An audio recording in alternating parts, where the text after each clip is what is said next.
Monster Game Night is a dark comedy actual play podcast that contains personal and political horror. This show is not appropriate for children, and adults can find content warnings in our episode descriptions. Welcome to our Vampire the Masquerade Chronicle, Bluegrass by Night, where our storyteller pits us sweet, innocent vampires against a group of crazed cultists who control the fictional city of Jamestown. I am Gort. I am Gort. What's the opposite of metagame? I know, right? Seriously. We are all Gort. Bring all your Gort to us. I feel that so much right now. You don't even know. We're method gamers. I'm Gordon playing Russell. Monster Game Night is a dark comedy action. I did a little player. Okay, for real. Let's go. For real. Get it all out. I am Russell, and I play Gordon, the Clan Lasombra super spy. Josh and I play Clear Visions, the talk show host, Toreador. I am Nick, and I play Jason, the assassin Bantu Hakim. This is Ben playing Tomaso, the Vexed Cicada. Hey, I'm Mike, and I'm your insalubrious storyteller. Why doesn't our Coterie recap what happened last time on Monster Game Night? Oh my god, Salubri's a clan. Is that a reference? I leave that to you to answer for yourself, dear listener. Clear Visions hosted an episode of his famous talk show. Tomaso was stuck in his secret producer role, so that meant he had to shove all these idiots out on the stage. Meanwhile, Gordon played Overwatch and provided security for the show. Oh, I love that game. Yeah, and Jason was there. Silently overseeing. Anyway, turns out our very helpful staff did a terrible job of vetting these guests. I had to threaten one with a knife to get him to leave. Despite that, their terrible job made me terrific. Hannah did her best. It wasn't good enough. To set the scene, tonight's session opens on the Clear Visions tour bus. The Clear Visions tour bus is a well-appointed luxury bus with soft leather furnishings and heavy curtains to block out the outside world. It's a quiet, isolated space, appropriate for the host of TV's most famous medium talk show. There's a small conversation pit and couches where everyone is sprawled. We can see Teresa sitting nearby with her wings spread wide, catching the light. Clear Visions is relaxing, congratulating himself on a show well done. Tomaso's up over by the door, leaning out, and he's finishing up yelling at the staff. Okay, listen to me. Annette Oatson and Lucas Thorne, they're on the banned list. I'm talking no guest, no crowd, no ticket, no nothing. You get this wrong, it's not just your job that's threatened. You got me? Right away, Mr. Bianchi. Right away. I'm so sorry for that. It'll never happen again. It better not. You got me? Hannah turns around and scurries off with a clipboard in her hands, writing furiously. Tomaso slams the door shut. You do know I don't think it was entirely her fault. I don't care if it was entirely her fault or not. She needs to know. I'm not gonna lie, that was probably not great, but I looked good, I think. Sure, whatever. Okay. On the more important stuff. Oh, yes. Well, the important stuff's already done. I filmed my show. We're good to go. Oh, Right? That's what you're talking about? That and is- he'll nudge you with his elbow. that is the furthest Yes. thing from what I'm talking about right now. Sure, Okay. that priority's over. What's next? Thanks, kid. Come on. I wouldn't even really call that priority. It's Oh. more a distraction. We're never really done here. It's a constant grind. You have to get onto that alpha grind moveset. You know, just keep it moving, keep it grinding, keep it vibing, keep it tight. That's what I'm saying. There's gonna be something grinding in here if you don't stop talking about that right now, I swear. So let's move on. Yes. Yes, please. Where are we going to start first? We found the map, right? And we know where we need to go to disable these wards. More than one. Well, upon further thought, we gotta take those wards out, buddy. Right? Yeah, this is a problem we have to Yeah. deal with. That's for the best. Listen, trust me, I got my recording of KIW paused right now. I'd love to go home and watch it. Not an option. For the benefit of our listeners, I'm about to do an offstage whisper to Gordon. for our listeners, the benefit of me, you should follow us on Apple Podcasts and Spotify and Twitter. And I think we have a Reddit, r/Monster Game Night. Come and hit us up. And they're talking and they're laughing. Ooh, there's a little kiss. Continue. And just to clarify, even though that was in character voice, those all actually Oh, exist. yeah, that was me. It just flows. That is Clear Visions playing Josh. The actual character voice is this. I can't turn it off. I'm sorry. It's really scary, guys. We have problems. Help me. I'm going to be fired if I continue talking like this. Where do we start? Well, we got to get out. True. So I really think we go back to my plan of artistically, posing and just really make a good a picture, a scene of it, and then stab ourselves in the chest with a stake and then just drive the tour bus through. That way we don't frenzy, So limited damage. I two think we'd issues really be there. fine. Take a little dirt nap. 2 issues there. 1, we have no one to pull the stakes out when we get to the other side. Oh, I have plenty of staff. Staff that you're going to trust to do this. Oh, yes. Hannah's great. I'm not trusting them to do shit after tonight. Michael went to federal prison for me. Oh, they love me. Terrence. That guy. I told you. I know all of their names. I was about to ask you to repeat it, but that really does make it better. So, first of all, did you say Micah? I meant Terrence. Micah's his middle name, don't you know? So it's Terrence and Micah.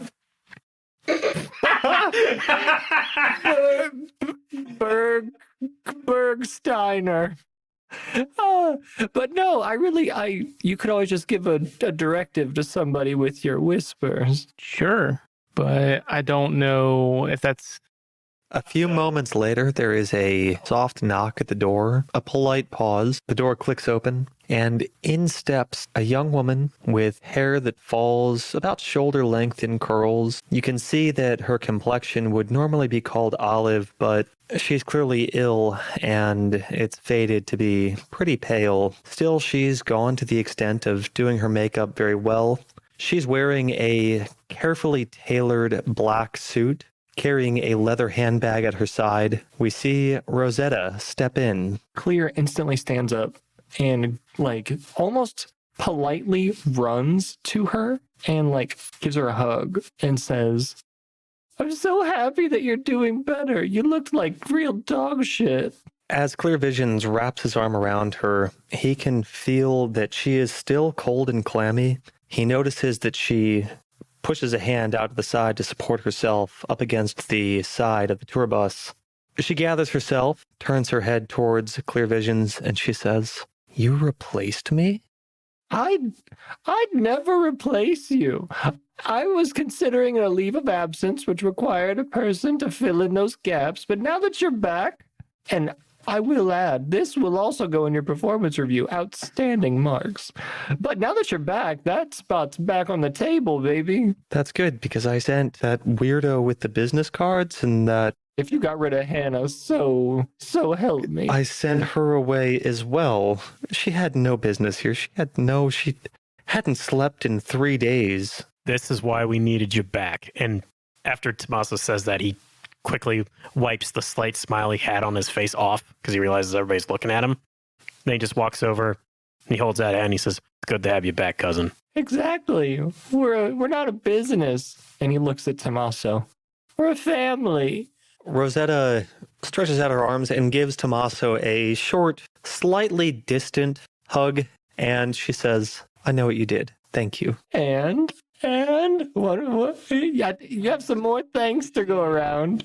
Rosetta pulls a phone from her pocket and she starts scrolling through it, and she looks at Clear Visions and she says, "We have to wrap up after the show, so I have sent the reels away. I have also collected the emails that Hannah gathered, and I've begun to send out the vouchers for the ebooks that you requested. I have also been informed that Lucas Thorne is a person non grata on our list. I have also been informed that Annette Oatson should receive the same treatment, and I have also been fielding resumes for a replacement bus driver. Though that's been somewhat of a challenge, you'll understand, given that Jamestown is a small place and it's slightly hard to find someone who will work nights only on short notice. Completely understandable. So, to catch you up on the actual important stuff, we need to get the fuck out of here. You were taking down that cult, baby. And I think that you're going to have a big role in this plan.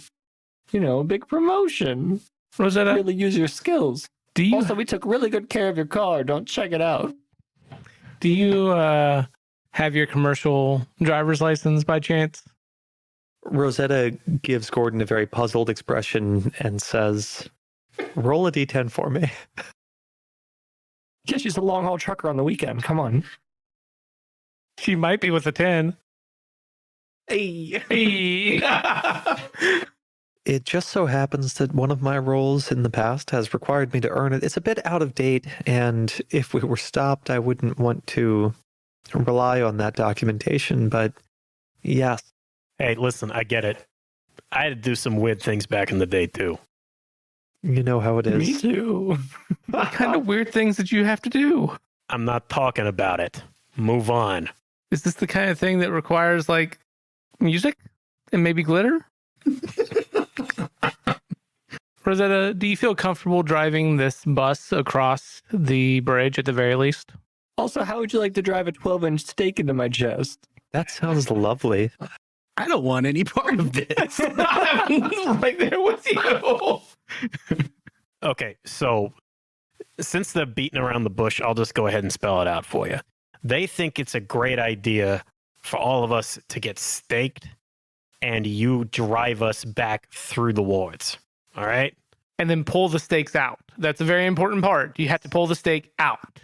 So, question for you is, how did you do going through the wards? Just fine. I didn't even know there were any wards here. Now, do we know if removing the stake is enough to awaken you? Approximately 14 days. I forgot about that part. For you, for me, it's a year. A year? For 5 humanity, yeah. If you go into torpor, it's a year. Yeah, so I'm definitely not doing this. I think it's a great idea. Think of all the I plot development we I could have in a can't go year. across the ward at 3 hunger at the moment, which is where I'm at. Given what we did last time and the fact that I became a pincushion. Yeah, that was bad. And a meth head. Yeah. Wait, what? A meth head? What? Did you shove meth in his mouth? You shoved meth in my mouth? And nothing happened. What the fuck? That's why your Do you know what it was cut with? I had to try. Yeah, that's why your tooth's falling out. You didn't notice. It's one of the back ones. Nobody will see it.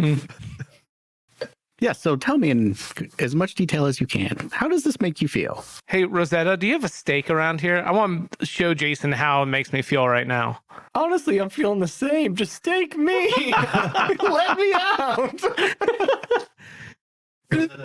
Feels like steak in chest. Got it. Rosetta unbuttons her jacket, and you see that on the inside there is a very ornate wooden stake, and next to it what looks like a large caliber handgun as well. On the stake is inscribed Clear Vision's name. Steak with your name on. Yeah, with a circle waiting for the check mark. You see, the family makes sure you're always prepared. Good. Nice to know that. No, so what's our backup plan when mine will succeed, but what's the other one? I think we cross at the same time that Sniffs comes across, which We just should be high-five them on the way out.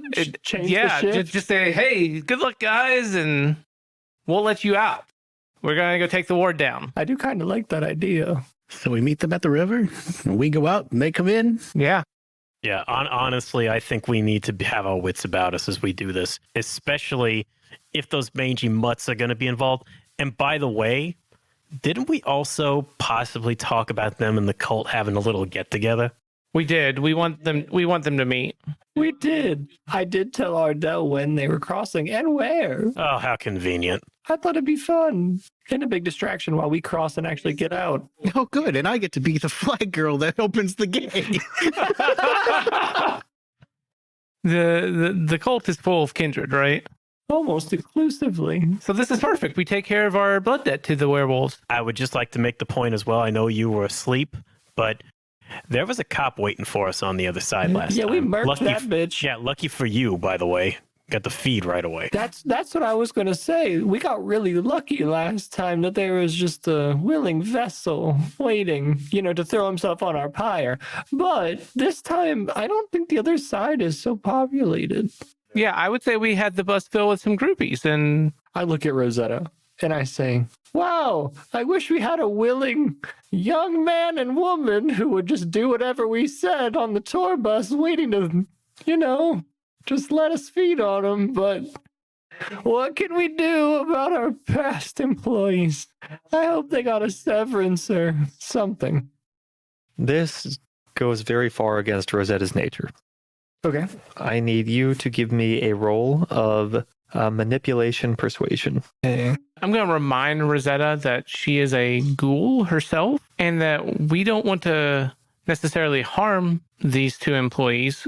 We just want to turn them into ghouls. So Clairvisions has a die in the pool already because she is his ghoul. Oh, that was miserable. Oh, just kidding. I got 5. Rosetta's face darkens. She wants to say no. She looks at Clairvisions and she says, I'll see to it. She turns around on her heel, offers no goodbye, steps away. You hear the door of the tour bus open and close. Now that's the kind of initiative that I love.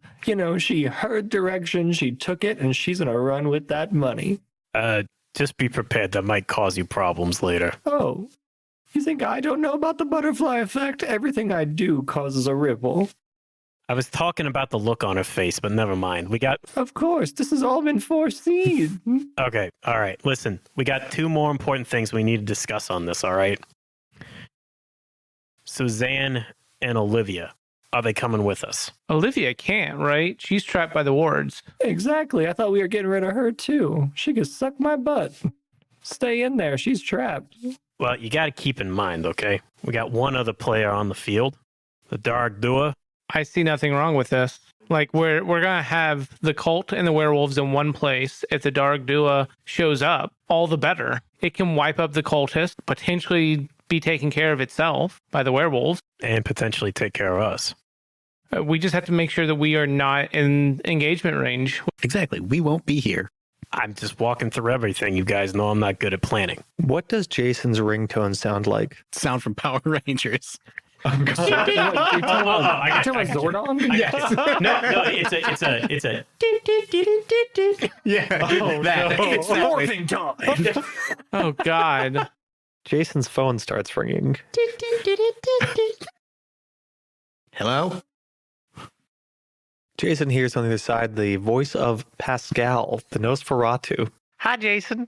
Listen, we got a little problem. Something's been attacking a whole lot of Kindred here, and we want to get out of here. We know you're real good at getting out, and we also know that you killed a girl, and we have pictures to prove it, and you'll get us out, right? You think my Camarilla...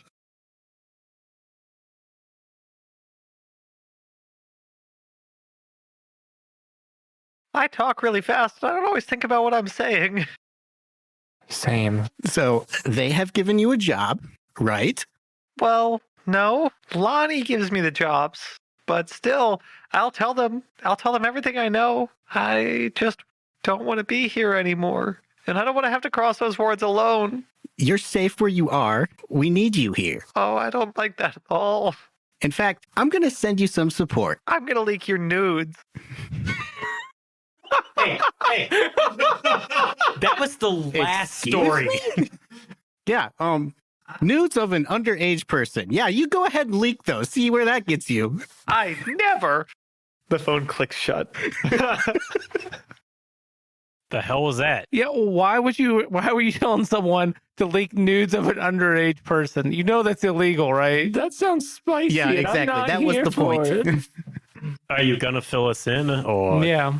This is why I answer all my calls on speakerphone. Continue. Who was Those were our who Lonnie, was the call? keep that? That was great. those were our Lonnie contacts. Are being chicken. What's going on? Wait, they trying to shake you down? They're trying to leave Good. Why? because they want to abandon their duties because they're scared little shits. I don't know. Perfect. We lure them over here. We tell them my plan. We convince them the plan is great. We stake them. We cross with our plan. And then when we frenzy, we rip their family-friendly throats out. That way, I We're actually good. don't hate this idea. I kind of like it. How old were these contacts? I don't know. Honestly, one of them looked like a gremlin and the other one looked like the Hulk, except with depression. So I couldn't tell their age. When you say the Hulk, like large and like in charge? You don't remember arguing with that one about that show for like 30 minutes? You know, that was so long ago. Ruffy, and it was a dog or something. Whatever. It was a terrible show. You didn't answer me about Suzanne. Well, I don't think we have an answer for Suzanne at the moment. I'm more concerned about this Lonnie issue now than I am Suzanne. Suzanne's whatever. Honestly, I'd consider our mission on that checked. We know where she's at, we know what she's up to, and we can report it. I mean, we weren't supposed to bring her with us, right? Yeah, for all intents and purposes, she's trapped in here too. Yeah. So they will know where to locate her. Yeah, unless we firebomb that university like I've been talking about. We're not doing that. Are you absolutely set on that? Are you kidding with me right now? Maybe. Better be. I do have a flamethrower though. Okay, so I think we've got a pretty solid plan here, except for Suzanne, which you're worried about. What are you worried about with Suzanne, Tommy? Because she's family. That's what I'm worried about. Okay, She but has- she's safe in here, right? Exactly. She has her, She has her cave little or base or whatever. and she said those spirits would protect her. That's right. She's got her fanboys. So she's got to either admit that she's not as powerful as we are, being able to cross the wards and protect ourselves, or she can do it herself. Yeah. Either way, it's win-win for me. All right. You know what? Here's what I'm going to do. I'll give her a call real fast. I'll see what she wants to do. I mean, I don't particularly feel comfortable with her coming with us if we're going to go meet the werewolves. I don't want Piss in the Wind to get the wrong idea with her and kill her. It's fart in the shower. Get it right. I don't want him to think that we're bringing her as like a little snack for him. I kind of like that too. Point is, the cult's going to be there. As soon as that happens, that's what those mutts are going to care about. There's no reason to say that they would only hunt people who wear shirt, or robes or whatever. Well, then she can hide with our Nosferatu buddies in their little base. And honestly, it might do them some good to talk with a woman. You know what? You might actually have a decent idea here. Linking those stooges up with her. I think it's a bad idea. They're clearly ambitious. She's very ambitious. They're desperate. They'll do whatever she wants. Yeah, we don't want to make, I hate to say this, we don't want to make her a more powerful enemy if things go wrong. Well, true. She wouldn't be my enemy, but she would be the rest of yous. All right. You know what? As much as I hate to do it, I'm going to leave her to her own devices. She can probably take care of herself. Sounds good. Suzanne will remember that. How would Suzanne know? She won't. It's that telltale game logic, boy. It don't matter. Is our storyteller going in and being a little snitch? Because you know what they say about snitches. They get the bitches. Yeah, exactly. So I think the plan is that we go to the crossing point and we let the puppies in. Jason does his hocus pocus. Like he's got 2 flashlights like a runway operator. Yeah, and just Bringing them over. he lets the dogs out. Ooh, let the dogs in. This is fun. You like this idea, Jason? I like this idea. I think it's a Okay. great idea. Yeah. I'm totally in. And I put my hand in the middle of the circle. Yeah, don't do that. I just look confused. I put my other hand in. And go. Okay, well, I was going to say go clear visions, but it's fine. It's fine. We'll discuss it. So a few moments later, you hear the door to the tour bus click open. In walks Rosetta, carrying a duffel bag in front of her. And you see that behind her are the figures of Timmy, the very long-haired, somewhat heavy-set, tall, broad-shouldered former assistant of Clear Visions. And trailing behind him is Hannah, the youthful brown-haired and blue-eyed college girl who was his one-time intern. Rosetta steps in, and you can hear a soft wooden clinking sound from her duffel bag. As requested, I have found your two very favorite assistants. Hello, Hannah and Timmy. I really appreciate all that you've done for the Clear Vision show. That's why you've been promoted to on-demand team member, and we are demanding your presence. You see Timmy and Hannah both look at each other, and then Timmy looks at Clear Visions and he says, "It's all Hannah's fault. I gave her..." Timmy, I'm going to stop you right there. We don't care. That is okay. Really? Yeah. In fact, I would like to offer you, both of you, a one-time offer to become security interns. And you can help myself and Mr. Drystan over here. Dresden. Tristan. That's his name. Drystan. His mom called him that, Tristan.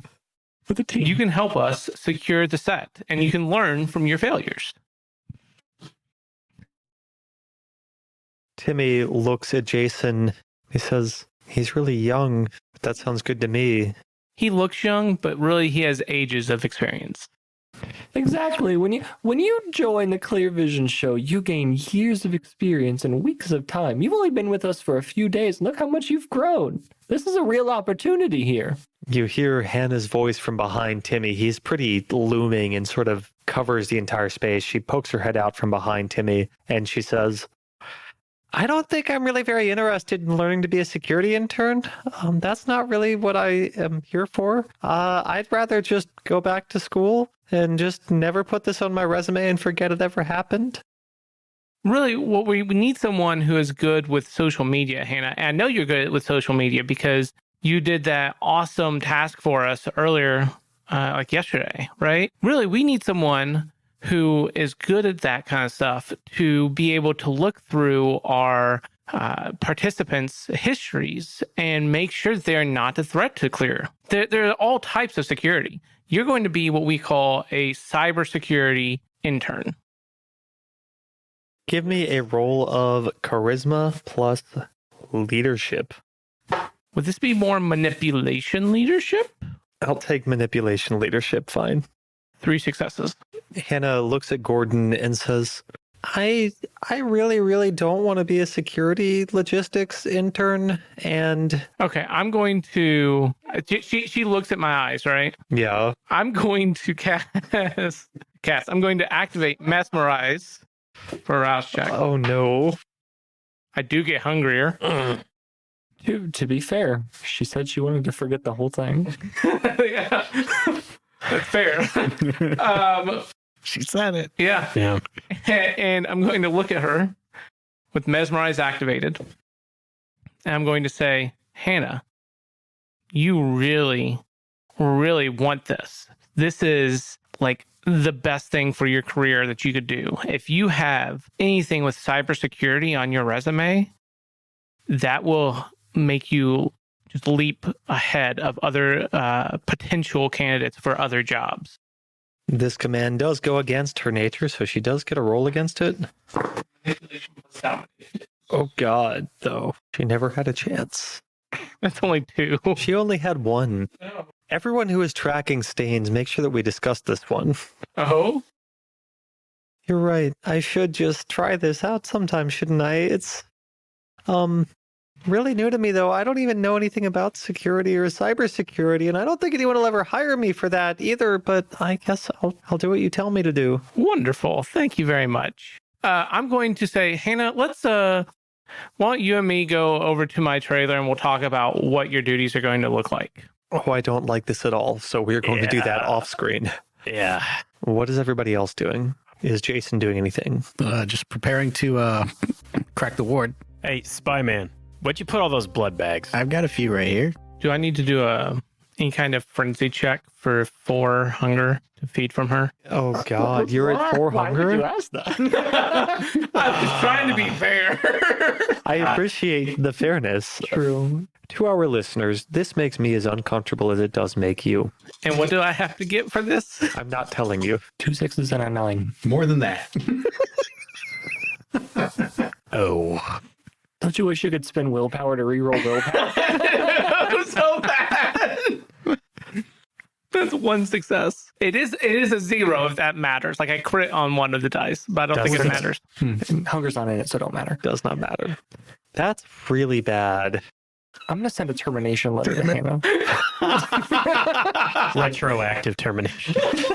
To set the scene, Gordon leaves the Clear Visions tour bus and returns to his own trailer. Hannah follows behind Gordon and says, it's a real pleasure to work with Clear Visions on this. And, I know I wasn't really excited about being a security intern before now, but now I'm really interested in this. Thank you so much. And what did you say your name was again?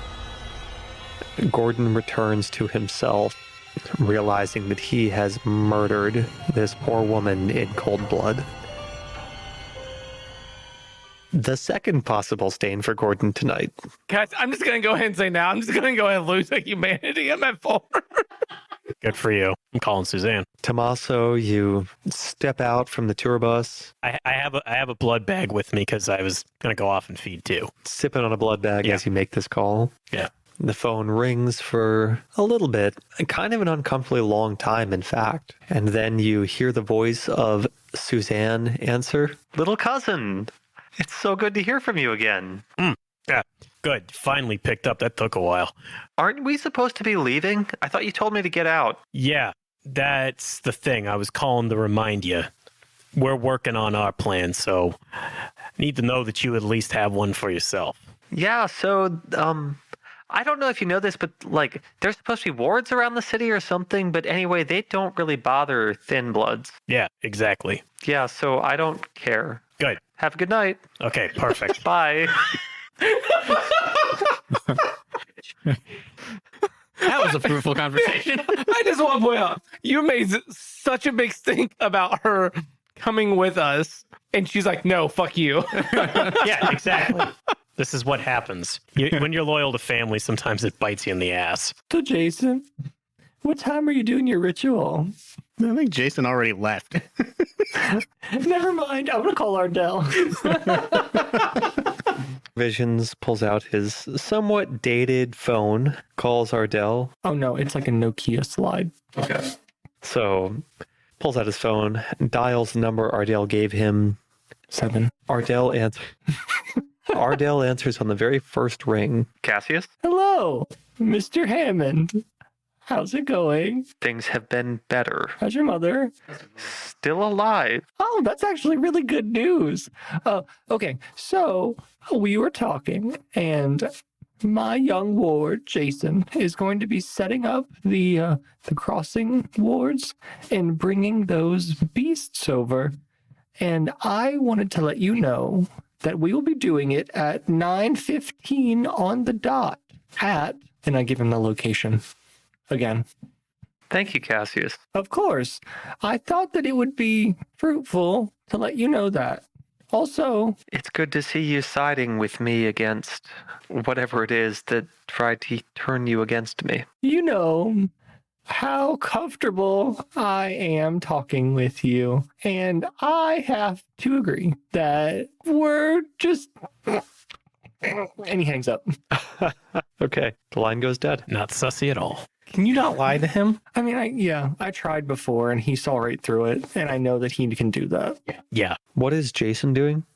Jason went back to his hideout to work on copying this book. Okay. Yeah, Jason has no trouble copying this. He's a very diligent note taker and an astute student of the arcane arts. Yeah, and then I'm going to do some research on how best to open the ward. Oh, so now you're doing it. So add a die to your pool in the future when we have you roll against it. Nice. Jason adds a die, not the rest of you. Aw. Not yet. So, an uncomfortable silence later that leaves Clear Visions and Teresa sitting alone. What is Gordon doing with Hannah's body? No, so Gordon's going to go back to his CIA days to get rid of bodies. Scratch his name off the door and write Terrence. No. So he's going to take and stealthily pick up the body and stealthily go out to a car a random car out in the staff parking lot, and he's gonna break into it. One that's old enough that would not is not very technological, and breaks into it and places the body in there, and then drives it to the river Stealthily? Well, doesn't drive it stealthily. No, 95 miles an hour. normally. So it's not rise suspicion, and he takes the car and just runs it off into the river. Give me a dice roll of wits plus stealth. This has a high probability of failure. Mm-hmm. I am... Yeah, there was a lot of steps in there. Yeah, I'm not sure that that's going to be the only dice roll, but I just want to see if the first one fails. Yeah, we also got a lot of cops, like just hanging out. Like outside buying of Clear myself Vision. time to plan the next dice roll. That's 8 successes. Let's go. I also crit on it. I got 3 zeros. You're owed shit. that one. Was it on a hunger die? No, I had no hunger die because I'm at 0 hunger. Gordon has no trouble carrying Hannah's body from his trailer, finding a car that is old enough to not have an alarm system. I need one more dice roll. This is to determine how well Gordon can drive the car into the river and escape from it on his own. So this is slightly weird, but we're going to go with it. This is going to be dexterity drive, where we watch Gordon with his foot on the accelerator driving a 1970s Buick across downtown Georgetown towards the river. Russell is trying to get me to change my dice roll. No, I'm not. No. I'm going to ask the question, would the evasive driving specialty apply here? Ooh. I think it should. I will give you that one. See the I'm going to rouse the blood. champagne-colored Buick speeding across downtown Jamestown towards the river. Gordon has placed Hannah in the driver's seat, her foot close to the accelerator. Who knows how they're going to explain the fact that she's been drained of blood, but that's a problem for another night. Dang, you should just took a shard of glass in there.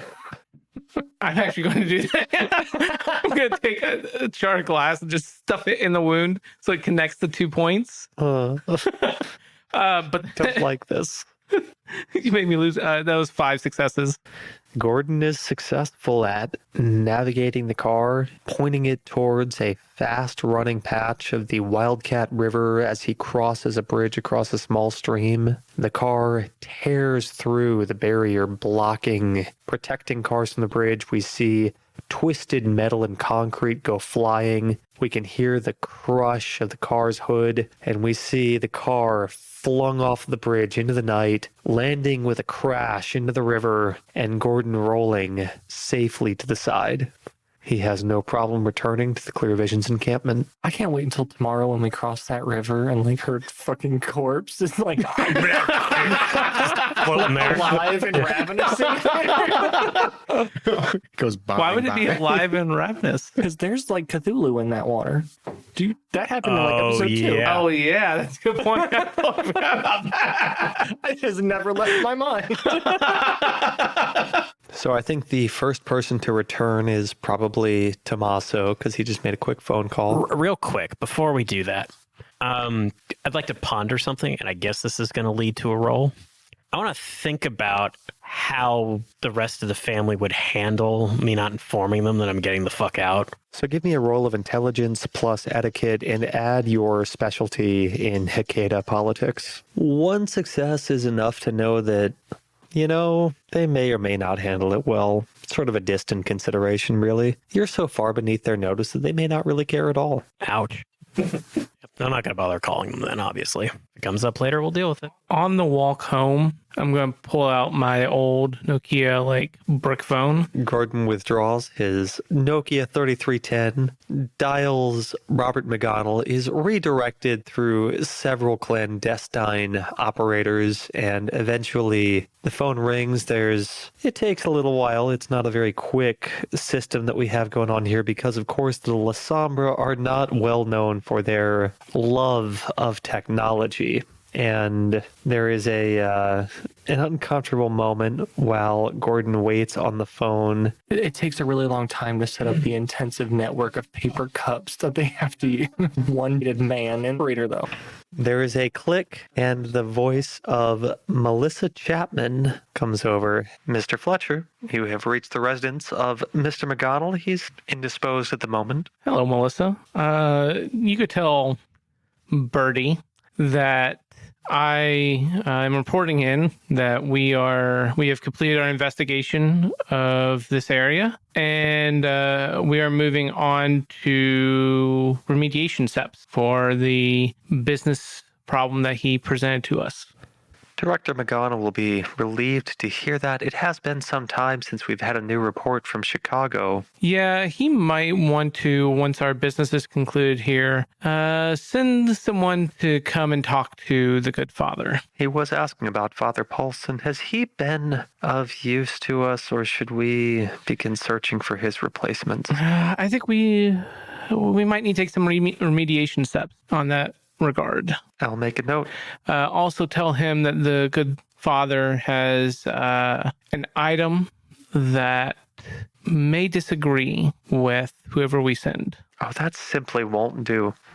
I'll be sure to inform him. Perfect. Thank you very much. Have a good evening, Mr. Fletcher. You too. Thank you very much. The line goes dead. I mean, is there anything else we want to do before we say we're done tonight? You see Gordon with his sleeves rolled up on his hands and knees, scrubbing the blood out of his trailer floor and putting bleach down to cover the blood stain, everything else. Mr. Visions? Clear has a mock glass of wine, and him and Teresa have a lovely, relaxing evening together because they know that they won't get this opportunity for a while. Mr. Driston? Jason is preparing his reagents for breaking the ward the next night. That's what they're calling it. Preparing your reagents.